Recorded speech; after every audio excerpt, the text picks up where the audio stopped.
तर जय महाराष्ट्र मित्रांनो. व्हिडिओ बनवण्याचं कारण असं, की जे आपल्या भारतामध्ये जे मुस्लिम बंधू आणि भगिनी जे आहेत, ते मोठ्या प्रमाणात आता आंदोलन करतात आणि त्या आंदोलनामुळेच हा व्हिडिओ बनवतोय मी. तर आंदोलन कशासाठी करताय? झाली काय गोष्ट? आणि तुम्ही ती केलं पाहिजे की नाही? ह्या गोष्टी म्हणजे महत्त्वाच्या आहेत जाणून घेण्याच्या. त्यासाठी मी हा व्हिडिओ बनवतोय. मी कुठल्या जातीबद्दल किंवा कोणाच्या विरोधात बोलतोय असं नाहीये. पण थोड्याशा गोष्टी जाणून घ्या म्हणजे तुम्हाला पण ह्या गोष्टी माहीत होतील. आता आंदोलन केलं पाहिजे का नाही पहिलं त्या गोष्टी बोलतो मी. तर माझा पहिला असा मुद्दा आहे, की आपण आंदोलन कधी करतो? पहिली आंदोलनं जी व्हायची इंडियामध्ये, ते पेट्रोल महागलं किंवा कुठली वस्तू महागली, गॅस महागला, काय झालं किंवा शाळेमध्ये कुठल्या गोष्टींचं म्हणजे तुम्हाला आरक्षण भेटलं नाही किंवा काय बऱ्याच गोष्टी अशा किंवा विकास कामं नाहीत झाली, कुठल्या रस्ता नाहीत झाले, ह्या गोष्टींसाठी आंदोलन व्हायची. आता हे आंदोलनं सगळ्यांकडून असं काही एकमेव समाज किंवा अशा ह्यांच्याकडून नव्हतं होत. हा सगळी लोकं एकत्र येऊन आंदोलन करायचे. पण आता हे जे आंदोलन चालू आहे, ते पुणे असो किंवा लखनौ अशा बऱ्याच ठिकाणाहून इंडियामधून मोठ्या प्रमाणात आंदोलनं झालेली आहेत. तर त्याच्या संदर्भात म्हणलं थोडंसं व्हिडिओ बनवावं. तर आंदोलनं हे केली पाहिजेत की नाही केली पाहिजेत? आता मेन मुद्दा असा आहे, की तुम्हाला आधी जाणून घेतलं पाहिजे, की हे पूर्ण सुरू कसं झालं? तर सुरू झालंय असं, की अमेरिका किंवा इस्राईल जे 2 देश आहेत, या देशांना इराणसारख्या किंवा अरब अमिरा या कडून म्हणजे जे आहे युरेनियम जो साठा असतो, तो भेटत नाहीये आणि हे त्यांना त्यांच्या अंडरमध्ये घ्यायचं आहे, अमेरिकेसारख्या देशाला. आणि अमेरिका हा असा देश आहे, की म्हणजे संयुक्त राष्ट्र असल्यामुळे त्यांच्या जे काही मग युद्ध असो नाहीतर बऱ्याच गोष्टी असो, हे म्हणजे अ, त्यांच्या अंडरमध्ये येतात. म्हणजे असं त्यांचं मत आहे. बऱ्याच लोकांचं मत असेल.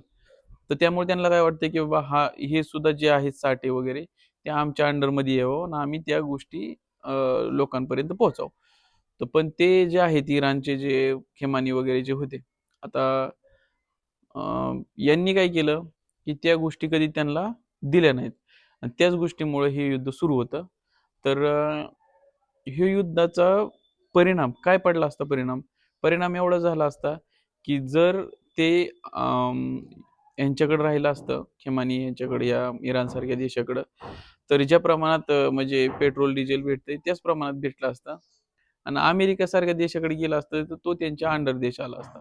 यामुळे ते प्रत्येक वेळेस जे आहेत, अमेरिका, इस्रायल असो, अमेरिका असो, जे काय आहे, त्यांना विरोध करत होती आणि त्याच गोष्टीमुळं यांच्यात युद्ध चालू होतं आणि या युद्धामध्ये तो संरक्षण म्हणजे त्याच्या अंडरमध्ये खेमानीच्या अंडरमध्ये बऱ्याच गोष्टी येत होत्या. त्यामुळे तो त्याच्यामध्ये मेला युद्धामध्ये. आता याचा परिणाम कसा पडला इंडियामध्ये, काय झालं, काय ते माहीत नाही. आता ह्या गोष्टी बोलू, की ज्या इराणच्या लेडीज आहेत, ज्यावेळेस खेमानीचं राज्य म्हणजे त्याच्या अंडरमध्ये राज्य आलं, ते म्हणजे प्रधानमंत्री आणि आता खेमानी एक 15 ते 20 वर्षापूर्वी किंवा 30 वर्षापूर्वी आला असेल. तर त्यानंतर त्यांनी जो नियम लागू केले, तिथल्या आधी तो जो देश आहे, इराण हा देश जो आहे, तो खूप वेगळा होता. तिथली लोकं म्हणजे ज्या स्त्रिया आहेत, त्या शाळेतल्या मुलांना शिकवाय, मुलींना शिकवाय अशा जात होत्या. प्रिन्सिपल काय-काय तर प्रिन्सिपल होत्या. कोणी बऱ्याच ठिकाणी कामाला होत्या. तर जसा खेमाने आला, तर त्यांनी नियम लागू केले, की ज्या लेडीज आहेत, मुस्लिम ज्या लेडीज आहेत, त्यांनी घराच्या बाहेर निघायचं आणि निघालं तरी हिजाब, बुरका जे काय आहे त्या नियमांमध्येच निघायचं. ते घातल्याशिवाय निघायचं नाही. आता जसा तो मेला युद्धामध्ये, तर तिथल्या लोकांनी जल्लोष सुरू केलाय. म्हणजे आनंद व्यक्त केलाय, की बाबा हा मेला तर आम्ही एकदम मोकळे झालो. आम्ही आता निवांत झालो, स्वतंत्र झालो. आता सेम हा मेल्यामुळं इंडियामध्ये आता ह्याचा फरक पडणं गरजेचं आहे का? माझं मत आहे नाही. का? तर इंडियातल्या लोकांचा त्याच्याशी काहीच फायदा नव्हता. कारण का तो आहे इराणचा. आता त्यांना फायदा किंवा त्यांना असं वाटत असेल का आता त्यांच्या जातीमध्ये येतोय किंवा ह्या गोष्टीत येतोय. पण ह्या गोष्टी ज्या आहेत, आपल्यासाठी फायद्याच्या आहेत का? किती प्रमाणात आहेत? मी तर म्हणतो काहीच फायद्याच्या नाहीत. का? तर आपण ज्या देशात राहतो, आता इंडिया हा आपला देश आहे, बरोबर? भारत हा आपला देश आहे. तर ह्या देशापासून आपल्याला ज्या गोष्टी भेटतात, मग सगळ्याच गोष्टी असो, खाणे-पिणे, नोकरी, राहायला घर, ह्या गोष्टी जर भेटत असेल, तर त्या देशाचं गुणगान गाणं किंवा त्या देशाला आपलं मानणं हे सगळ्यात महत्त्वाचं आहे. ना की इराणसारख्या देशाला इराणचा प्रधानमंत्री मेला तर. आता बऱ्याच ठिकाणी नरेंद्र मोदीला म्हणजे प्रचारात म्हणजे हे केलं जाते, ट्रोल केलं जाते वगैरे. तर आता नरेंद्र मोदी हा आपला देशाचा प्राईम मिनिस्टर आहे. आता ते मानतेत, नाही मानतेत हे त्यांच्यावर आहे. पण दुसऱ्या देशाचा प्रधानमंत्र्याला मेल्यानंतर ह्या देशामध्ये आंदोलनं होतात आणि आपला जो चालू प्राईम मिनिस्टर आहे, त्याला हे केलं जातं म्हणजे ट्रोल केलं जातं. तर ते कुठेतरी चुकीचं आहे. आता ज्यांना सही वाटतंय त्यांनी सही वाटत असेल तर करू शकतात. तसं काय मी काय मोठा हे नाही, की मी तुम्हाला अडवणार आहे किंवा काय. पण हे 100% चुकीचं आहे.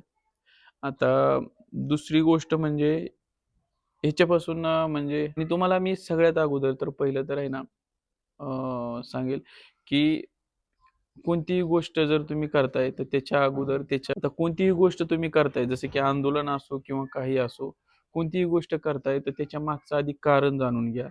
आपण केली पाहिजे की नाही केली पाहिजे? आणि केली पाहिजे, तर ते आपल्या फ्युचरमध्ये किती महत्त्वाचे आहे, ह्या पण गोष्टी जाणून घेतल्या पाहिजे. आता मला सांगा, जर आपण या देशात राहतो, इंडियामध्ये राहतो, तर आपल्याला अन्न, पाणी, निवारा, जे काही घर वगैरे जे आहे, कुठून भेटतं? इथूनच भेटतं. आपण कमवतो कुठं? इथंच कमवतो. मग आपण ह्या देशासाठी हां, तुम्हाला ज्या गोष्टी भेटत नाही त्यासाठी 100% तुम्ही आंदोलन करा. मी म्हणत नाही, नाही करा. पण करा. मी तर तुम्हाला प्रत्येक वेळेस सांगेन. पण अशा गोष्टीसाठी आंदोलन केलं पाहिजे मला इतकं तर सही वाटत नाहीये. आणि